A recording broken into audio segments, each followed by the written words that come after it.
when you begin to compare where you want to be to somebody else's success, you're already beginning wrong. That's already the wrong step. Envision where you want your success to look. Because what my success looks like is not what you want to be. You're listening to Entrepreneur Journeys, where I share insights and strategies based on owning and managing businesses while traveling and living on 3 continents. I also interview business owners about their journey, what they learned along the way, and how that can help you with your business growth. For more resources to accelerate your entrepreneur journey, head over to gapologist.com, where I share resources, events, community, and more. I'm your host, Joe Matz. Let's get started. Today, I have Lou Everett and Sherri McManus with us from the Lou Everett Group. They're known for their highly effective coaching, teaching, speaking, and the importance of personal growth and how it impacts our influence as leaders. With more than 4 decades of combined experience in training, coaching, and leadership, they have also received training and mentoring from well-known and successful coaches and teachers from the likes of Tony Robbins, Zig Ziglar, Brian Tracy, John Maxwell, Jack Canfield, Paul Martinelli, and they are certified leadership coaches and corporate trainers. They have numerous awards in their name from the likes of Biggest Voices in Leadership. They were named the top 40 change management gurus to follow in 2022 by Leaders Hum, and also named the top 20 coaches in Raleigh, North Carolina in 1921 by Influence Digest. Welcome to the show, Lou and Sherri.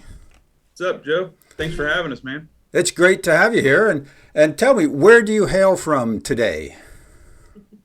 Well, our office, we're coming from our office in Fuquay-Varina, North Carolina. Fuquay-Varina, just south and a little bit east of Raleigh, is that right? Yeah, southeast, that's about right. Yeah, super. Beautiful area on a rainy day, and it's still beautiful. Rainy it is today, yeah. Well, it's great to have you on the show. And, you know, as the show's name proposes, it's about entrepreneur journeys. So today, you guys are owners of your agency, but let's roll back the clock a little bit. Mm-hmm. You know, not too many years ago for you guys. Was there any indication in middle school or high school or something that you would eventually be working together in your own business? Well, in middle school, I didn't know her, so that the working together was probably not something that was on my mind for sure. But I will say that growing up, it's kind of runs in the family, entrepreneurship. So it's one of those things that I'm a firm believer that the independence and the work and the ethic that goes into working for yourself and being a successful entrepreneur really is something that is taught. It's something that you learn. And so that is something that at a young age, my father was an entrepreneur, my uncle was an entrepreneur. It's one of those things that just kind of trickled into the family. So when I was, as far as I can remember, I always tried doing things on my own. At that age, it's making money. Whether it's selling bubble gum or bootlegging tapes. All right, this is not going to be on the legal channels, right? But I'm just saying that those kinds of things is what I did, you know, as initially to kind of like thought that was more of the entrepreneur spirit. So something I always was a fan of doing, was being a boss for myself. So that's me. I understand completely. I am a 4th generation business owner.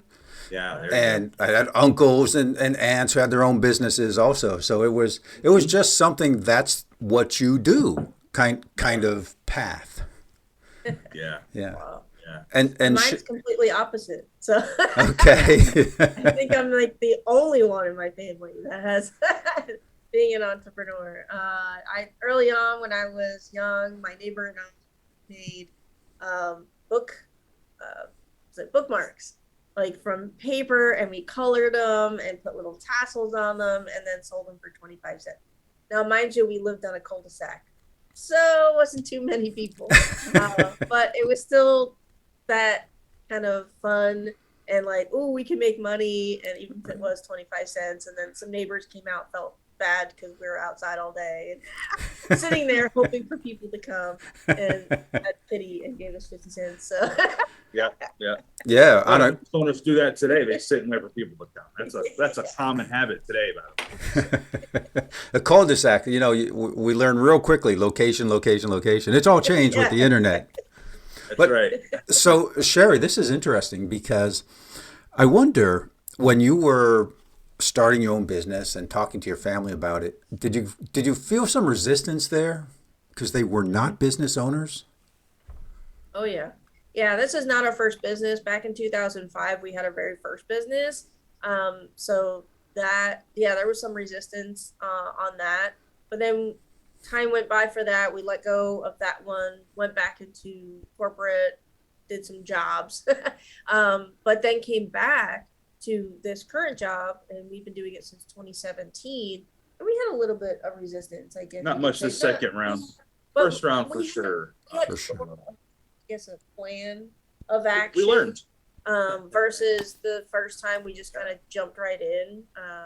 We listened to other people that were wrong, and we figured that we had to learn and do certain things and habits, which I'm sure we'll get into, things that we learned that we had to change in order to become effective in order to become successful entrepreneurs. And that's really what drove us to do what we do today, is helping other business owners and companies lead successfully in what it is that they decide to do.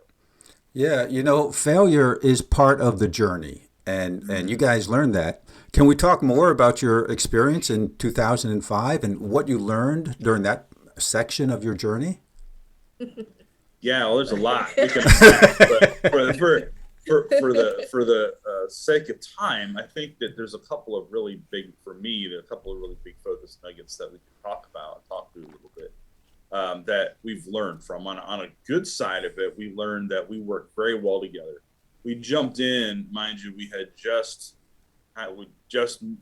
moved in together. We had just became kind of an official couple and started this business, and at the same very, very close proximity of time. So it was a make or break. Either this was going to work business and relationship wise, or it's not. And so it was one of those things that I challenged anyone out there, if you're dating someone and not sure if you're going to be able to live with them, try that. And if you can be successful in business ownership and living together at the same time, you'll last forever. I promise you. But one of the things that we learned real quick is that we work well together. Our work ethic, we had to figure out our niches, but our work ethic and our focuses and our drives were very compatible. So when we figured that part out, as business owners specifically, then things began to build very quickly. That's a positive, and we became very successful in our building of our business. We learned a lot, failed a lot in that process, but we built very quickly, and we're very successful to the point where we're able to actually give this and sell this business off to other people. Because we built a business of, you always correct me on this number, but I'm thinking we had 25 individuals in our company that were successful, and we were able to then hand that off. So that is one thing. The negative side of business ownership that we learned from that round was we can write a book on it, which maybe we will one day. But initially, some of the biggest things we realized is that the type of business we got into at that time, it was more of a franchise ownership. Not that those are bad, but the type of franchise ownership that we were in was not truly fully an entrepreneur, fully owned situation. And so we realized as we went through it that what we really wanted, what we really desired, was a full ownership concept, everything on our own. That's something that we can call ours. So we realized that was a big piece of what we took away from that, was we want to have full ownership, full creative flexibility on what it is that what we own and what we decide to build. Right. Makes sense. Yeah. So when you started again in 2017, you brought all of those lessons with you. Mm-hmm. Right. And also a biggest thing too is that because that particular business, we did it really fast, and we knew how to make money, and we had that downline, but there were some things that it was not sustainable. I mean, we were, making money hand over fist in a short amount of time, but we lost a lot as well. And the reason being is because, one, we didn't have enough relationships with that, knowing what we know now. and build upon that for more lasting, having the end in mind versus just quickness of it, and having it more of a business of a slow brew than just having that quick point and crash and burn situation. So we knew from the second go around, we're like, okay, we're not going to be so quick to just jump in. Let's see if we can build something on the side while we still maintain our jobs that we didn't hate. We just, it would be better off on our side hustle, I guess. And the passion was just different. But if it's a lot of work, but that's the smarter way of doing it. Yep. Sure. I mean, we're talking about longevity and sustainability. Legacy, right? I mean, that's what it is. And you can make a lot of money. We don't have problems making money. And so if you want to become an entrepreneur for the sole purpose of making fast money, you're not going to be successful as an entrepreneur. That's just realistic. But if you want to get into the business of being highly successful with long-term residual income that can make a lot of money over time for your retirement, your dreams, whatever that might be, then you're willing to put in the work. Then you're going to be successful. That's really kind of bottom line what we learned. Yeah, sure. I mean, it takes a while to build something sustainable. It takes a lot of learning. It takes a while to build something. I mean, you can build a stick house real quickly, right? But build one out of brick, build one that's going to last like some of those houses in Italy and in Europe that are, hundreds and hundreds of years old. That's right. Takes more time. 100%. Valuable lesson. Very valuable lesson. Yeah. Great. So now working together, are you working out of your home or are you working out of an office today? Well, we grew out of the home, so that's good. Okay. Yeah, so we have an office that we work out of, but we can't say we don't work at home because, we're as an entrepreneurs and owning our own business and being life partners, kind of take work with you, and understanding that balance is important. But we have our business has grown to where we have our office, so we can bring like that to kind of build relationships. Right. Yeah. There was something I wanted to pick up on that you said when you were building your organization and working part-time as a couple. And it can be challenging. Obviously, you guys figured it out early in the century, and you're going at it again about, 20% through the century. And very interesting. What are some of the challenges that you've had to face in growing your business in those early days when, you mentioned something very important of keeping your job, right?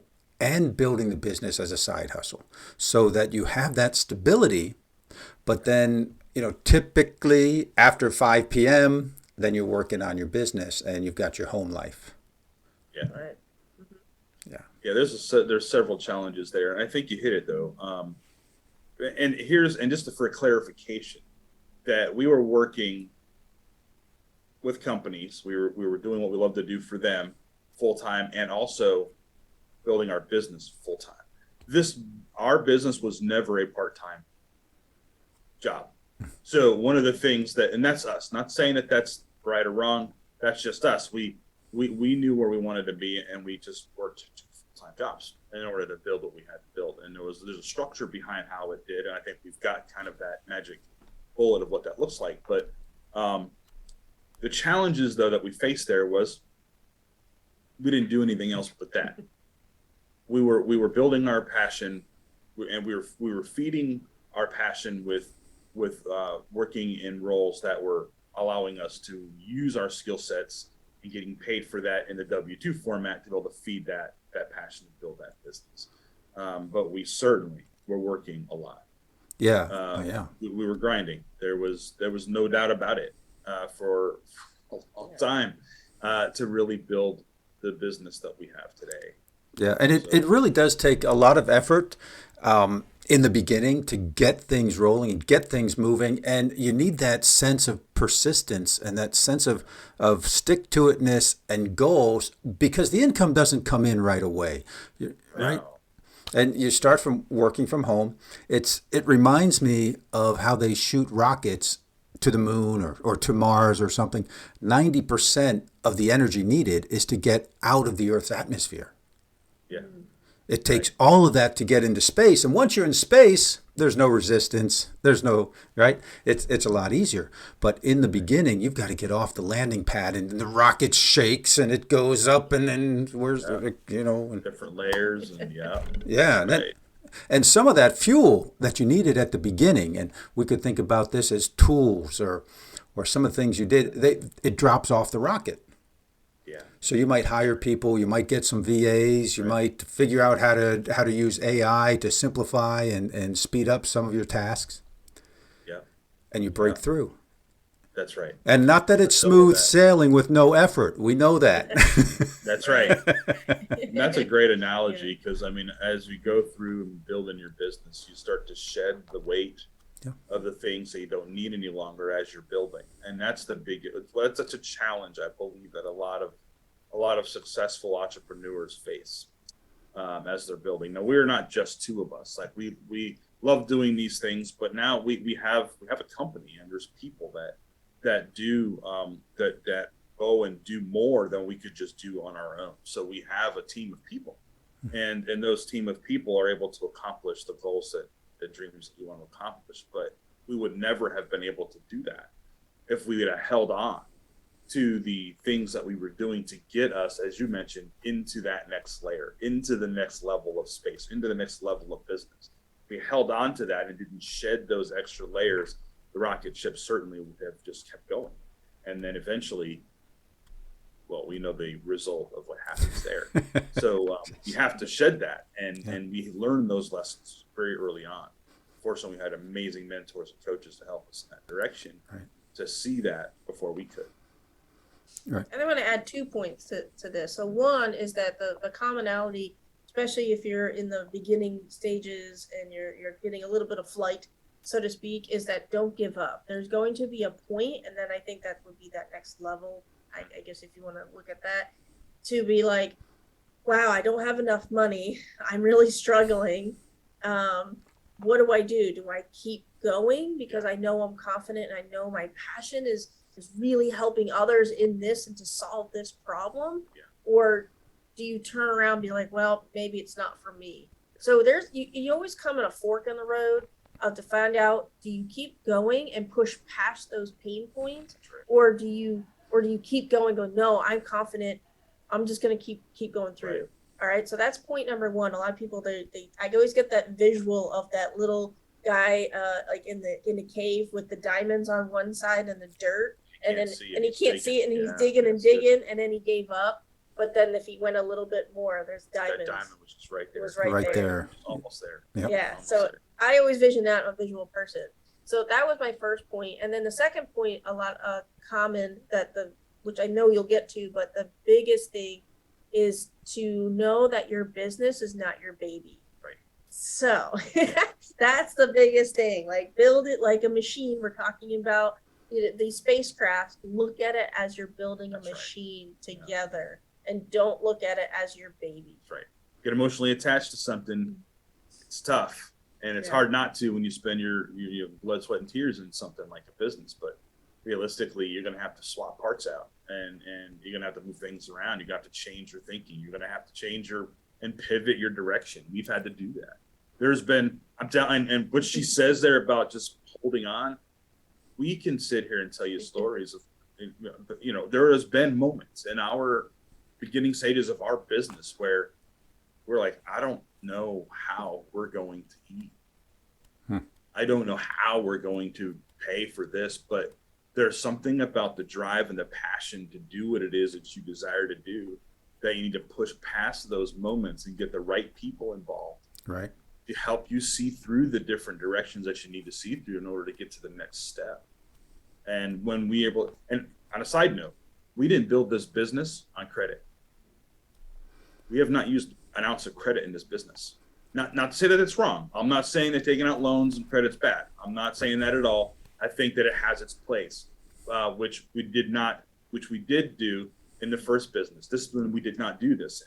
So we have built this business on money that we've earned, and cash, right? And so that's and people. and people. It's not just us. We have people that have helped us build this business.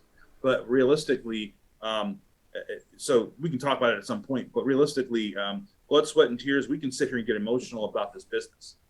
We can get attached to this business. But Sherri will tell you that there's times when that happens, and I'll sit there and tell her, let's change it. What? I mean, change it. We've been wanting to do this we're doing this for so long. Let's change it. Yeah. If you don't, the machine will work the same way it's been working. It'll put along. You're going to put the same dirty gas in it, and it's not going to change, and you're going to wonder why. So sometimes there's a change and pivot needed, and you just have to separate. Sometimes you have to change. But I changed the title of my podcast recently. That's right. It no longer fit what I was doing, and it was. Right. I think that the title itself was holding me back. People thought I was talking about espresso coffee on the podcast. Right. Yeah, and that's true. That's right. Because we were on. It was called Espresso Jam. Yes, that's right. I remember that. That's yeah, right. We talked about everything except coffee. Yeah. You changed your business name too, Joe. Too. Yes, that's true. Because I held on to them like they were my baby. I fell into that trap. It was a name that meant something to me. That's right. Add some history to that name too, with other businesses in other countries. So I held on to it. But at a certain point, I realized it just needed to change and needed to be rebranded. Would you like to get in front of more of your ideal clients and at the same time build your brand and create evergreen content? Well, you can do that with podcast guesting. This very moment, you're listening to a podcast that may have been published today or 3 weeks ago or 3 years ago. In a very real sense, you're engaging with the speakers, hopefully enjoying yourself and learning something new at the same time. And you're getting to know the guest and how they help their clients, their customers, and the problems that they solve. You may even be their ideal client and want to learn more about them and download one of their free resources you can find in the show notes, or maybe even become a client of theirs. See, when you're a guest on a podcast, you will enjoy that same kind of engagement. It is perhaps the easiest, most cost-effective way to get in front of new audiences. Learn how you can be a guest on the right podcast and engage with your ideal clients with the free resources available at gapologist.com. That's right. Next time for that next layer, right? Yeah. And we're just that's a little hint. We're doing the same thing soon. Our name is we're going to be doing some major adjustments and in a good way, because that's where we're going. So good. Hey, I look forward to that. I look forward to hearing about that. For sure. You reminded me of something that happened when I was in Brazil, and my wife and I were running a business, and we had rented a hotel. We were bringing 700 people to the hotel. They already had tickets. And I brought in a speaker from the United States, and I had a training program with cassette tapes and a booklet. Yeah. And there were 6 tapes and a booklet. And everything was ready. And a week before we were heading out to this hotel, we ran into problems. And we had worked on this and focused, and we got together, and I said, look, I think we need a plan B. I'm not. I can't have confidence that we're going to have this stuff together. Right. Well, the team said, you know what? We put the time in. We can do it. I said, if we do it, it's gonna be a rough week of work. And they said, no, we can do it. And we actually did it. We ended up bringing all the raw material up to the hotel because the company couldn't put it together. But they had the 6 tapes and the booklet and the little plastic folding thing to hold everything. We got there and we were putting those things together the night before everyone arrived until like 2 a.m. Wow. That's a great story. Yeah, that's what you do. But that's it. That's the definition of passion for what you do and the work to put in as an entrepreneur. That's the definition, right?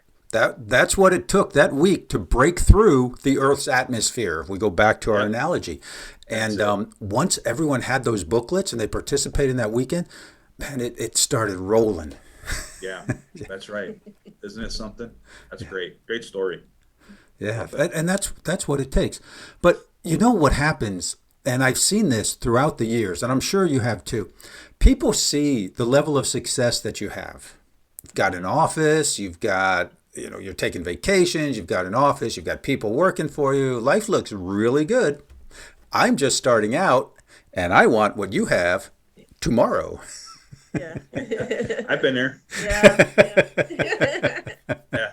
Yeah, it's easier to see. I always go back to the vision of the iceberg, right? Everybody looks at the gorgeous iceberg, and then they realize that it's actually much deeper, right? So that's to build anything. Another analogy too, again, I'm a visual person, is the little duck on the water, right? It's like coasted along, looks so pretty, but meanwhile, underneath, its little legs are going, right? You're hustling underneath, so don't get discouraged. Listen to folks that are ahead of you and take the pitfalls that they went through and the lessons that learned, and then you could take it upon yourself. Be like, oh, okay, I know what not to do, right? Or or practice good habits, right? I mean, there's tons of information out there of what successful people do on a daily basis, and it's so simple. We hear it all the time, but do we do it, right? And then let's just add one. There's 5 other things he could be doing, but it's like, just add one, right? As simple as like make your bed. How many times have we heard that from very famous people and that are in the world's term successful? And what do you do every day? I actually get up and make my bed. Yeah. Right? It's simple. That's a good point. And Dan, to go right to what you're saying, Joe, that's a good point and we've all done it, we look at successful people like, man, but for anyone that's listening that just looks at it that way, I'm going to give you a caution, and I'm also going to give you some positive piece to this. The caution is when you begin to compare where you want to be to somebody else's success, you're already beginning wrong. That's already the wrong step. Envision where you want your success to look. Because what my success looks like is not what you want to be. Right. Not everybody wants to be sitting here at a Fuquay office with this tree behind me. Realistically, that might be ugly to some people, but to me, this is great, right? So everyone is different. Don't get caught up in other people's success and put yourself there. Place yourself in your successful place. Right. What does that look like? And if you have a difficult time envisioning that, that's where people like Sherri and I can help, right? So we can give you the steps necessary to envision where you want to be. And then you can see the steps to get there. That's number one. The second thing to answer your question on that, Joe, is you can do it too. Anybody can be a successful. There are people that are much more successful than you. And what we do to get to where we are is get ourselves involved with those people. We want to be around people that are bigger, better than us, whatever that might look like, whether it's money, whether it's more time, whatever that vision and dream is for you, be around the people that have that. Learn from them, gain experience from them, ask them the right questions. And then when that room begins to be filled with people like you, and then you begin to look at them and say, well, I'm beyond that, and you're the only one in the room that is bigger, it's time to move on to the next room. Yes. And it's okay to separate yourself and divorce yourself from the people and other places that got you where you need to be if they haven't come along with you. It's okay. Not that you can't be friends with them and be okay with it. It's okay. It's fine. Move into the direction of where your purpose and passion resides. And I'll promise you that you're going to look back and realize how successful you really are, because your definition of success might be different than the one that you're looking at and identifying that as success. Right. And it's so important, the people you surround yourself with. So important. And I love the way you phrase that, in a group of people. And you find people who are more successful, more intelligent. Yeah. I used to play ping pong, and I would always look for the person who was better than me. I want to play against you because I'll learn. You learn. Right. When I did Taekwondo, same thing. If I was a blue belt and I always fought against white belts, I wouldn't learn anything. Right.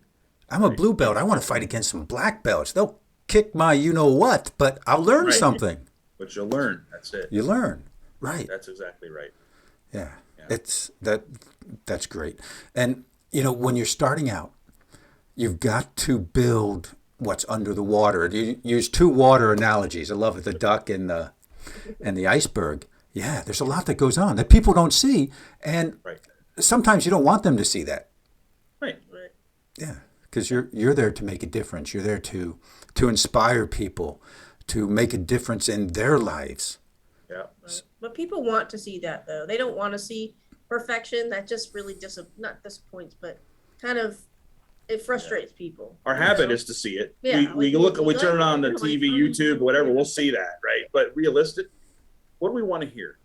We want to hear the real blood and gut stories. We want to know. All right, tell me the truth. Like, because let's be honest, right? If anyone's been alive for any length of time, we've all been burnt. We've all tried something, haven't been successful at it. Be okay with that. Right.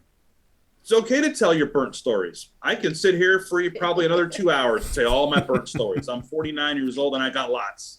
But realistically, find out what those are. Tell those stories. The blood and guts and sweat and tears, whatever that might look like, getting beat up, getting, going a week and eating mac and cheese for 2 weeks, which we've done to be successful in business. It happens. It happens. We can tell those stories, but realize that the work has to go into that before you can dig your way through and get you where you need to be. Bring the right people in, dig, work, repeat, think, change your thinking on where you want to be, and then just do the work to get there. Yep. Be okay with the length of time it's going to take. It's all right. It doesn't have to happen overnight. I would much rather it go long term and me be able to do what I want to do, be long term. What you do today equates to how it looks in the future. If you do it quick today, your future is going to be quick. Do you want your future to be quick, or do you want that to really be enjoyable and long? Then you want to do it enjoyable and long. Do it now the way you want it to be done then. Yeah, that's great. That's great. 20 years ago, Lou, when you said, you could talk for 2 hours and write a book on all the errors, mistakes, and things that happened I would have invited you for a beer to talk about, all the problems and all the mistakes, because, a couple beers and that gets good. But I think what would happen if we did that, we might talk for 5 or 10 minutes of those things, but then we'd be shifting the conversation to potential and possibilities in the future and what we're doing and what we're excited about in the future. Because I see you that way. I see you and Sherri as very positive, forward-looking business owners. 100%. Yeah. That's 100%. Great point. And we can talk about that until we're blue in the face, right? But what does it do? It gives you I can mentor you, but you're right. We have those conversations, but realistically, is what you do today better than what you did yesterday? That's what matters. Yeah. Yes. Yeah. Yes. That's what really matters, because really that's the step in the direction. We're not perfect. We're going to make mistakes. I can say bad moments to help you out, but it's about how we think. It all starts there. And if we can think properly and think the right way and kind of get our thinking straight, then success really is not that far away. It's a matter of what we do today that makes the difference. Right. It's layering, like you had mentioned That's before. Yep. Yep. And 100%. the important thing, and I think this is understood, right? And I understand this from almost everything you're saying. And if not, because it just didn't touch on it. Start where you are. Start with what you have, where you are, and just start. You're not going to look like Lou and Sherri. You're not going to look like me. You're not going to look like other people who've been doing this for 10, 20, 30, 40 years. You're going to look like you. And that makes all the difference. That's right. 100%. Yeah. Yeah. That's the way to go. So we have arrived at the point of the lightning round. I've got some questions for you, and I'm going to ask you to, answer those questions. Cool. You ready? Let's do it. Let's go. How has your entrepreneurial journey transformed you?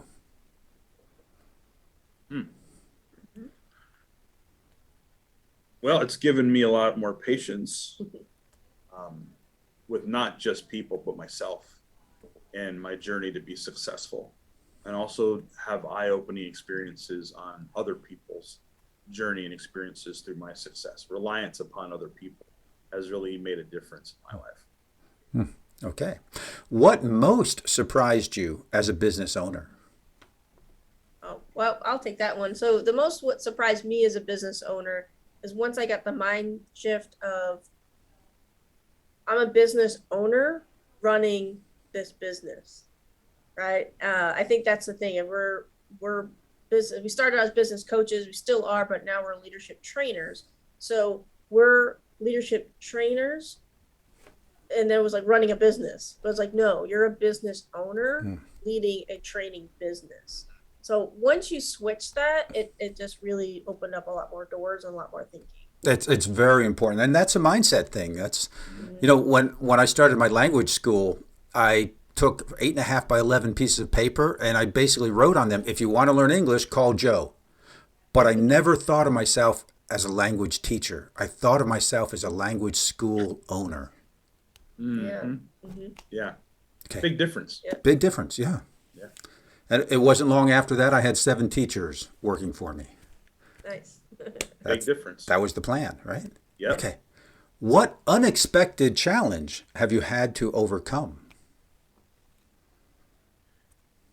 I think the unexpected challenge that I would, if I put my finger on it, it would mainly be in the initial stages of our business is overcoming the hurdles of separating from similar mindset of this is a machine.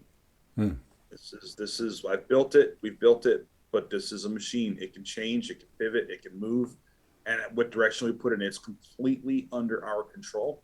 Once we allow that machine to run itself, then we have problems. And so we want to kind of manage that, lead that, but allow it to pivot, allow it to change, but guide it and direct it in the direction of our success. So what I've learned, unexpected challenge was sometimes you have to pivot. And me being stubborn in the past, I didn't want to pivot. And once I made that, let's just do it, it changes everything. Yeah, I love that. And what book has made a big impact on you, and who would you recommend it to? We can probably both answer that one. Yeah, my favorite book, and it's always my go-to, is the 15 Invaluable Laws of Personal Growth, and with John Maxwell. That really helped me turn my mindset around. So if you're in the beginning stages of your journey, but even if you are in it for the last couple of years, it doesn't matter, because it touches every part of it, and it touches a personal development side, but also as a business mindset as well. And it's literally a blueprint of how you can be better. Yeah. So for me, it's As a Man Thinketh, James Allen. I think it's important that everything that we do starts with how we think. Yes. And it just does. And no matter how we look at it, even if you're not like, oh, I'm not really philosophical, I'm not into that, don't have to be into it for it to be real. And the reality of it is thinking is what drives our success. It drives what we do. It drives our actions. It drives what we say. It drives what we do. It drives our behavior, our actions, our facial features. So if you can find out, understand how you think, then how you think, you become. So that book there, I recommend to anybody that wants to make a change in their life, period. If you want to become better, that's a book to read. If you don't want to become better, don't read it. Yeah, it's a great book. It's a very short book. Very short. But it's very condensed. It's like espresso coffee. It's short and condensed. Packed full, yeah. You'll say, oh, I can read that in one night. I want to try it. Try it. Yeah. Try it. It should be read slowly with lots of thought in between the paragraphs. Digestion. Yes. Digestion. Yes, absolutely. What advice would you give to aspiring entrepreneurs? My biggest one is just don't give up. If this is truly your passion, to make sure that you're aligned with your passion and your purpose, then go for it. Like, don't give up for it. And mine's don't do it alone. Okay. Don't do it alone. It doesn't make sense. Sherri and I don't believe in competition. I don't. There are people out there that are leadership coaches. They're corporate trainers. They do all the things that we do. We even have an IT leg that does up leveling and IT training. We can talk about that another time, but that's another pivot we made because of some experiences in our past. And realistically, there's other companies that do it, and that's cool. Matter of fact, we will research out those and let's talk. Let's have coffee. How can we help you? Because realistic competition exists in our thoughts. If we partner, now all of a sudden there's a whole different perspective. So you need people. You're not going to do it alone. You need people. Someone who says that they're a self-made millionaire, they're a liar. Doesn't exist. Don't be around those people. Self-made millionaires don't exist. Be around them for a day and you'll find out that they didn't do this by themselves. Yeah. So understand, you need people. There's a lot of cooperation and collaboration, and it takes a village. Yeah, you know, 100%. Yeah, because we can't have everything. Some of the biggest mistakes I've made in my life and my business was when I only consulted the space between my ears. Yep. We all make the same one. We learn. Yes. Yep. Yes. If you're young or young at any age and you're listening to this, Yeah. don't make those mistakes. Yeah. No. Well, guys, it has been super having you here on the show today, and I appreciate you so much. Well, thank you for having us, Joe, again, and we do appreciate what you do. Appreciate your transparency and just your straightforwardness and your support. So thank you for having us. Yeah, great. And if people want to know more about you, how can they get more Lou and Sherri? Sure. We're actually on LinkedIn as well as Facebook, and you can also reach us on our website, loueverettgroup.com. And feel free to reach out to us by phone, or our Calendly link is on there as well. And let's have a conversation. We love making partnerships. We love having conversations and really building relationships. Okay. Even though we're a team of people, we're very reachable. So to do that. And if you do like, I didn't write all that down, Joe will take care of that. But on top of it, just go to Google and type us in, and we'll come up. So Yep. feel free to reach out. Absolutely. And all that information will be in the show notes. Awesome. And absolutely, if you don't like show notes, where do you have to go? You have to go to loueverettgroup.com. That's it. Perfect. Got it. Very good. All right. Thank you, guys. Have a great day and a great week. You bet. Thanks, Joe. Okay, thanks, Joe. Bye now. Bye-bye. Thank you for listening to Entrepreneur Journeys. Remember to subscribe so you catch all the episodes, and check out the show notes for any free giveaways or gifts that were mentioned during this show. Entrepreneur Journeys is brought to you by Epexible, providing the insights, tools, and transformative structures to help you reach your business summit. I'm your show host, Joe Matz, and until next time, I hope your journey is filled with breathtaking views and successful outcomes.